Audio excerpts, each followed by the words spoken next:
Hey everyone, today we're going to talk about another myth about branding. Super Bowl ads are sales letters. First, about me. I've been in online marketing for over a decade. I started with a website about careers and I still have it. I learned how to market myself, my business, on that website, and today I work in three areas: strategy, branding, and copywriting. I don't see them as separate, I see them as building on each other. And in particular, I don't see copywriting as being the last thing you do after you've done your strategy and your branding. I believe that copywriting actually helps you develop your strategy and build your brand. So, how do we come up with this myth? Well, today there was a posting on Facebook where someone spouted the usual, oh, Super Bowl ads make us rush out and buy millions of dollars of whatever they're selling.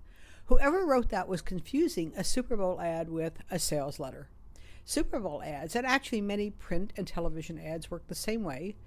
They create mood, image, and name recognition.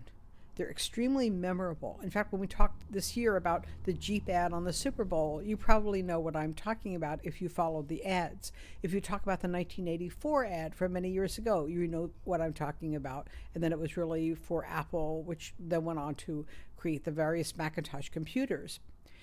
Another thing to think about is that these Super Bowl ads we're seeing are not intended to be viewed in isolation. They're in a context. They're news events.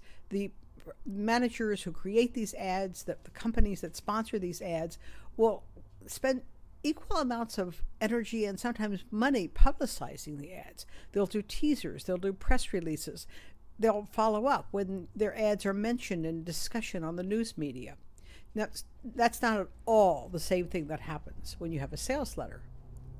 With the sales letter, it's all about money. It's all about getting results quickly. It's about generating something that people will see and respond to immediately. Sales letters work because they're targeted to a very specific audience. They address a specific problem that the audience has. So if you're trying to target a headache remedy, for instance, you would have something like attention people who have been suffering from headaches for years and can't get relief no matter what.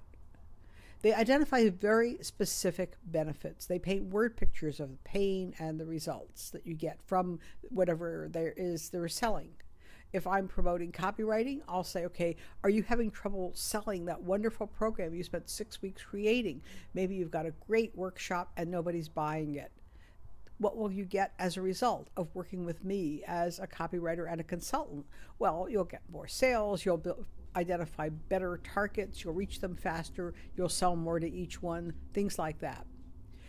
Sales letters come from direct response. They're really not creative. They come from the kind of letters we used to get in our mailboxes back when surface mail was a big deal. The idea was that if you don't take action right now, you probably never will. So to motivate fast response, sales letters ask questions like, why remain in pain? If you've got a headache and you've been suffering from headaches for the last 10 years, why wait another day? Or they refer to scarcity. When I promote my various services, one of the things I point out very accurately is that I only have so much time. So if you want to get to work with me fairly quickly, you have to sign up soon because my time simply fills up and it's not going to be there. Some people do make false scarcity pleas, but I think they're raising eyebrows now. I don't think they're as effective as they used to be, if they ever were. But these are very different from an ad that you see on television, which is very broad, which addresses more of a feeling, creating more of a mood. Sales letters do arouse emotion, but it's a very specific kind of emotion related to a very specific problem. Additionally, when you write a sales letter, you get benefits. A lot of my clients think, oh, we're just going to write the sales letter to sell something. But the truth is that when you work with a copywriter or when you study sales letters and you do a good job on your own, you tighten your strategy. You become very aware of what you're trying to promote and what you want to communicate. And that can turn around and affect whatever it is you're promoting. So I recently worked with a client who was promoting a workshop. And when we wrote the sales letter, we ended up making changes in the style of delivery and the contents of the workshop because we realized very quickly what she needed to do to make this happen. And it's been successful. Secondly, recognizing benefits you need to build into your program. A lot of times when you're writing, say, a sales letter for an information product, you realize you need a chapter on something that you didn't have, and you go back and add it. That's why a lot of savvy marketers will write their sales letters before they actually design a product. And finally, you get a fast response. This is the way newspaper ads used to be, and maybe still are, for department stores. You run an ad, if the store is filled with eager shoppers, you know that ad worked. Well, if you write a sales letter and people start responding, you know you did something right.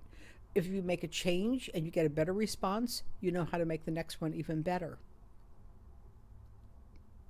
So where do you get more information? Well, if you want to work with me, I encourage you to start with an espresso consulting session. I call this an espresso because just as with coffee, a very small shot goes a very long way to raise energy. A single strategy session with me will often transform your marketing very quickly and expansively. I call it energizing your marketing, which is where the name espresso comes from. You can also do something smaller. If you've already got a draft of a sales letter and you want me to critique it, I never used to have services to do this. And I don't really believe in straight critique, like, what's wrong with your sales letter. Instead, what we'll do is to use your sales letter as a tutorial to share how to market your whatever it is you're selling, your program or your services more effectively. That's very quick. I put the time in, you just send me what you have, you wait, and you get back a video tutorial, and you can make improvements very, very quickly. Finally, if you want to, you can pick up my Branding Secrets ebook, which is free, and learn on your own. Thank you so much for joining me today, and I look forward to seeing you again. My name is Kathy Goodwin, and thanks for being with me today.